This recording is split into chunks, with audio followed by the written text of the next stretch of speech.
Welcome to reality. You're now on the Code of Mind channel. We all remember the classic spy movies. Sharp suits, high-speed chases, high-tech gadgets, and the battle for state secrets.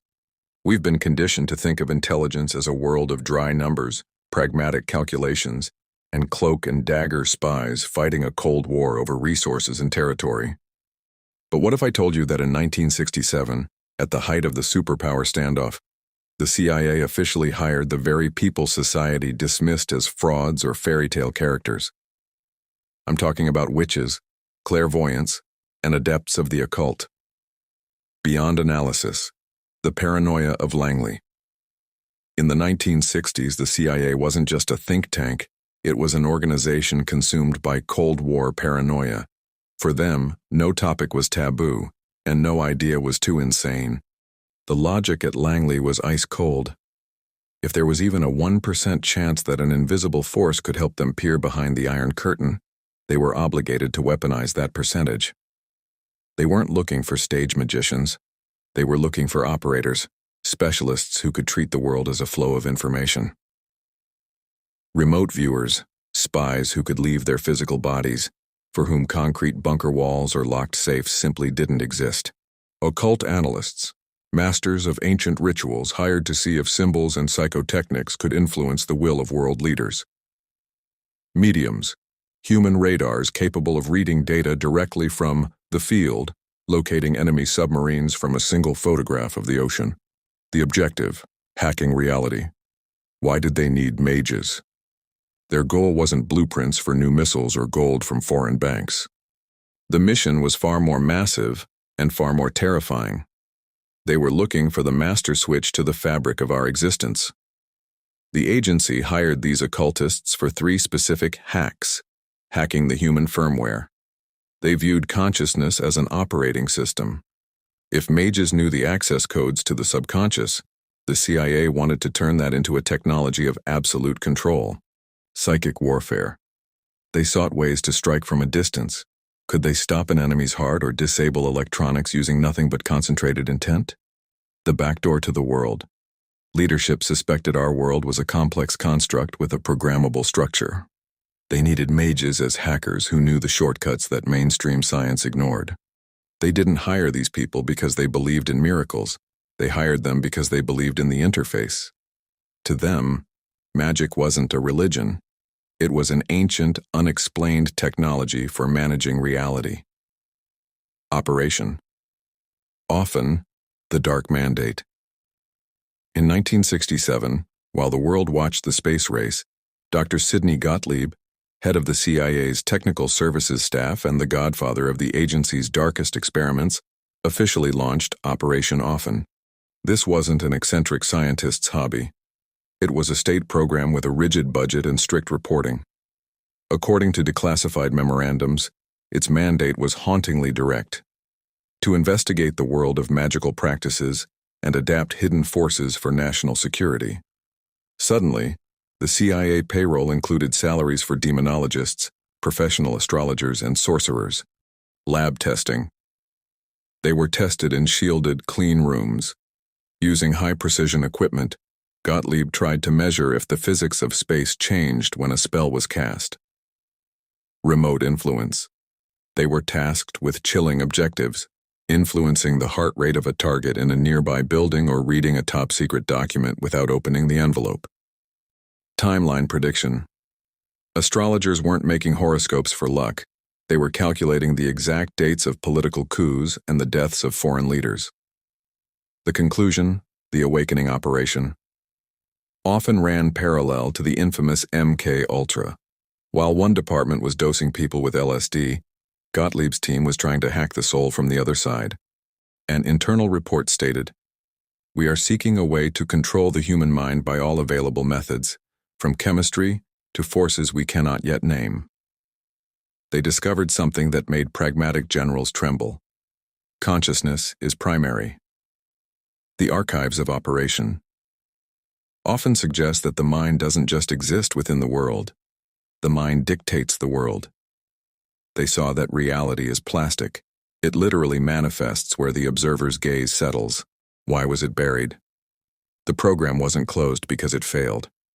It was closed because the truth was too dangerous for the power structure. Our civilization is built on the control of resources and territory.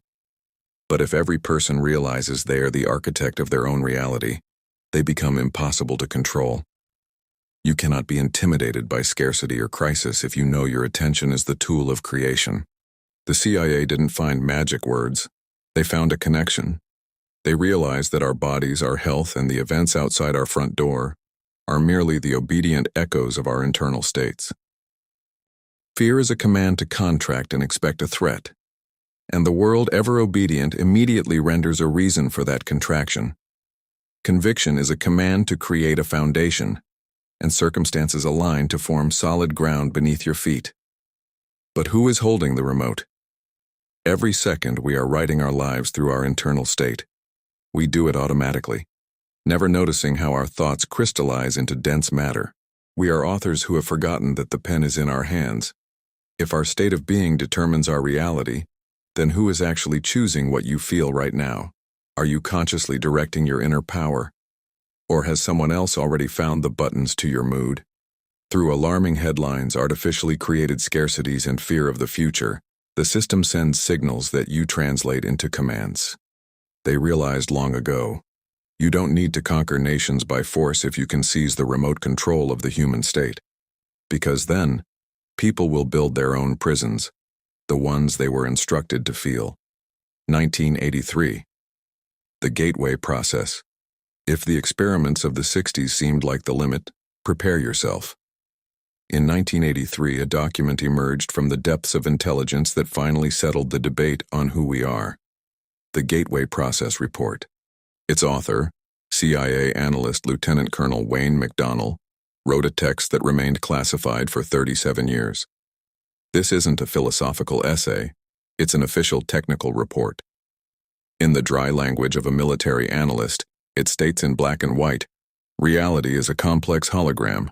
The physical universe is not solid matter. It is a flow of information that our consciousness decodes and projects into a picture. The CIA concluded that the world is not a place where we exist. It is a way in which our minds perceive data. We don't walk on solid ground. We translate energy waves into the sensation of solidity. When two worlds collide.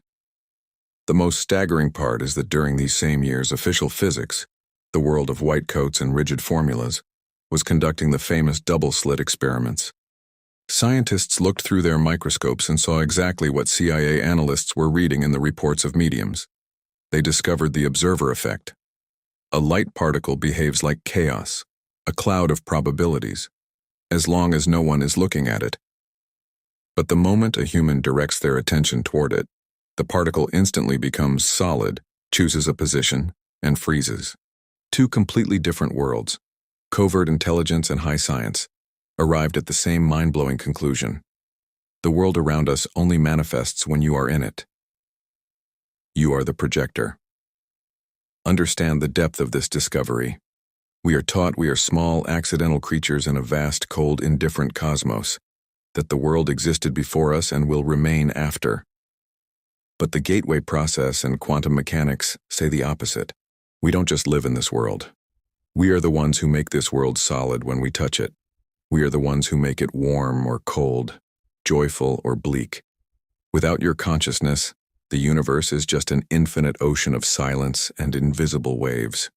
It is you, through your presence and attention, who presses the power button on this reality.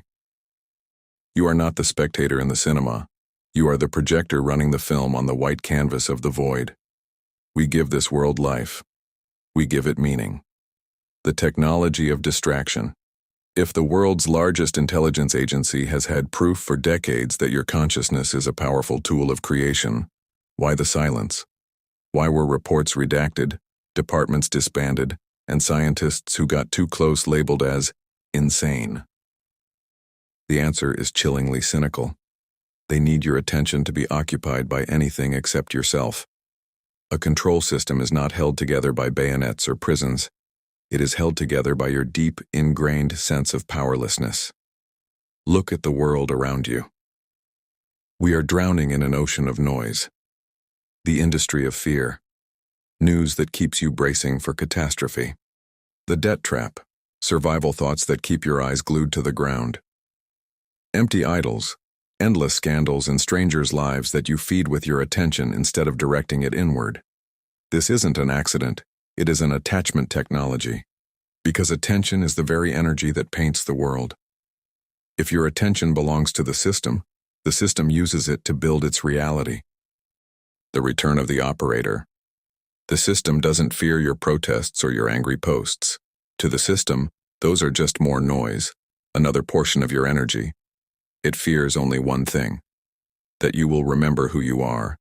It fears you realizing that the resource within you is infinite. This is not a pretty metaphor from a self-help book. It is a direct conclusion from secret archives. When you are calm, when you are centered, when you know that the world is merely a reflection of your state, you become unmanageable. Remember, every time you choose peace over forced fear, you change your reality.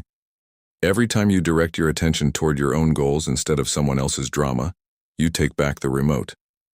You are no longer a sleeping god. You are the operator who remembered how to press the buttons. Thank you for being with me on this channel. I wish you the best possible branch of reality. Subscribe to the channel. See you in the next video. Take care.